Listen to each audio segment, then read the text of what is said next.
Hi everyone, I'm doing my presentation today on the health benefits of coffee. Coffee is commonly given a bad reputation by especially the culture around here, so I thought I would do my presentation to kind of disprove some of that. So, my objectives for this presentation are for you to be able to explain what caffeine is and the effects it has on the human body, recall the 3 myths I mentioned about coffee and one fact to be able to disprove that myth, and then state at least 2 helpful benefits that coffee has on your health.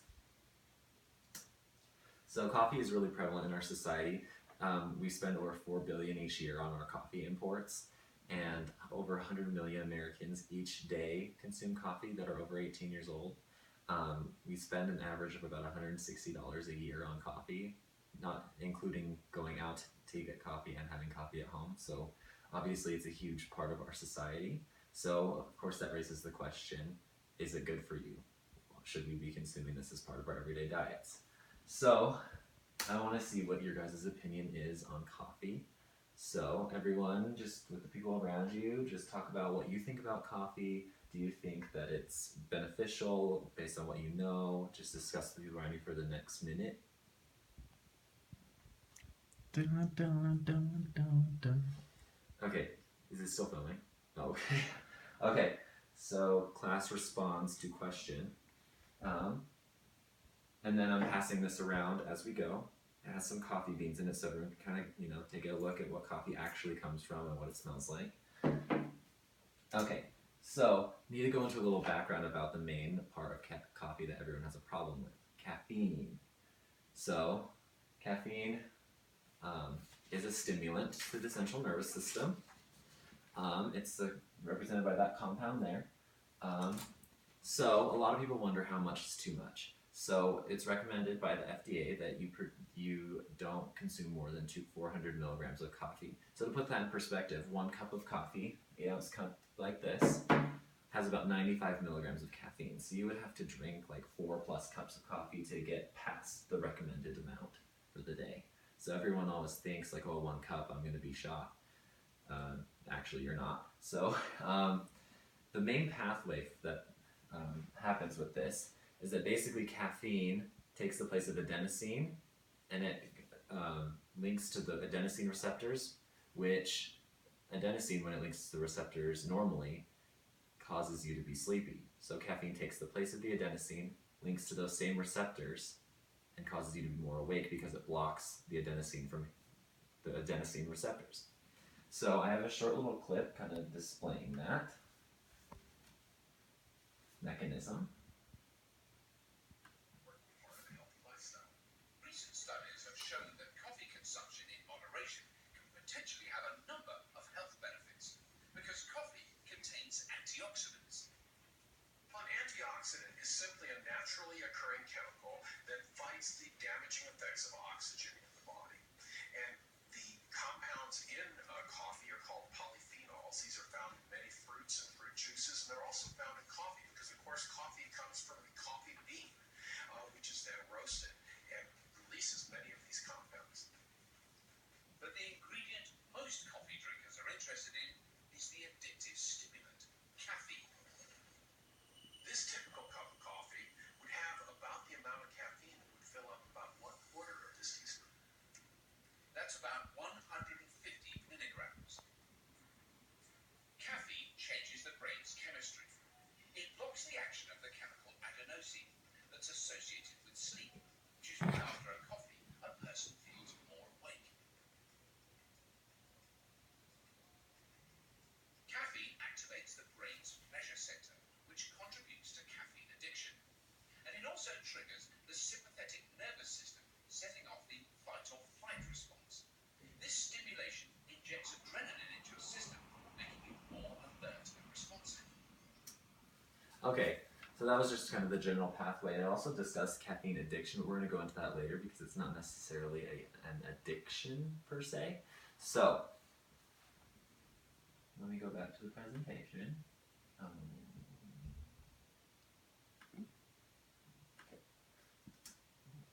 So, my overarching myth is that coffee is bad for you. That's the general myth, but there's so many different components to this myth, but I just picked the top 3 that I found were the most common.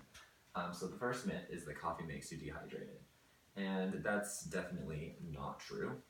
Coffee in moderation has no contribution to dehydration whatsoever. So my first study that I looked at with this was a counterbalanced crossover design, which means that each group kind of tries each different imposed experiment. So it was 50 male coffee drinkers that consumed about 200 milliliters of coffee containing either 4 milligrams of caffeine or water, and they didn't know. It was blind. So they did 2 trials of 3 days each, and the main conclusion was that basically there was no significant difference in body water content, as you can see by this bar graph. People who consume coffee with caffeine versus water and no caffeine, there was really no difference in the body water composition, so there's no dehydration. The next myth is that coffee has no health benefits. People think coffee just isn't very good for you and that it basically just wires you and keeps you awake. But coffee actually has significant health benefits. It can help decrease chronic illness as well as mental illness. So I chose to there's so many different things that coffee helps with. It has an antioxidant, it helps with Parkinson's disease and many sort of diseases, but I chose diabetes because that's really prevalent in our society. So this looks at the Nurses' Health Study. And my next couple studies are kind of cohort retrospective studies. So basically they took the people that had type 2 diabetes and calculated relative risk.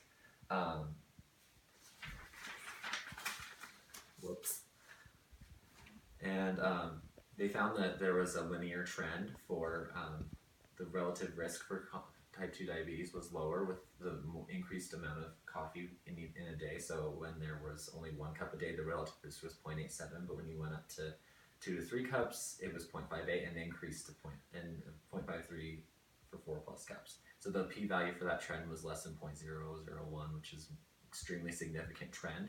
So basically, in conclusion for this study, moderate intake of coffee helps decrease the risk for type 2 diabetes in middle-aged women in this case, but that's just the general trend for the human body. Okay, and then I also looked at mental illness because I thought that was an interesting aspect. This was kind of another follow-up study with the Nurses' Health Study. Basically, they took the cases of suicide and did an age-adjusted relative risk for it, and found that an increase in coffee consumption was associated with a decrease in suicide, which I thought was really interesting. The p-value for that was 0.002, which is also statistically significant. Okay, and then my third myth, coffee is addictive. Everyone always is like, I have to have my cup of coffee before I can do anything. And so that is mostly the pleasure center talking. It's not necessarily an addiction like a drug, and I'm going to prove that with this study. So coffee has an effect on our mood for sure. And so in this study, it was a randomized crossover study. So they had 2 separate mini studies within the study. So caffeine level was manipulated naturally just by strength, and then it was actually in this second study it was manipulated by either putting water or just different doses of caffeine. And they found that your blood pressure, heart rate, skin temperature were all affected by your coffee consumption. And so that was a dose-response relationship, basically, so that your increase in dosage led to an increase in that specific thing. But there was no consistent dose response for dependence on the coffee and the caffeine. The increase in caffeine didn't mean you needed more. So yeah. So my conclusion from all of these different studies is that coffee is safe to consume. It's actually beneficial to consume for your health. So, there's my sources. And if you have any questions,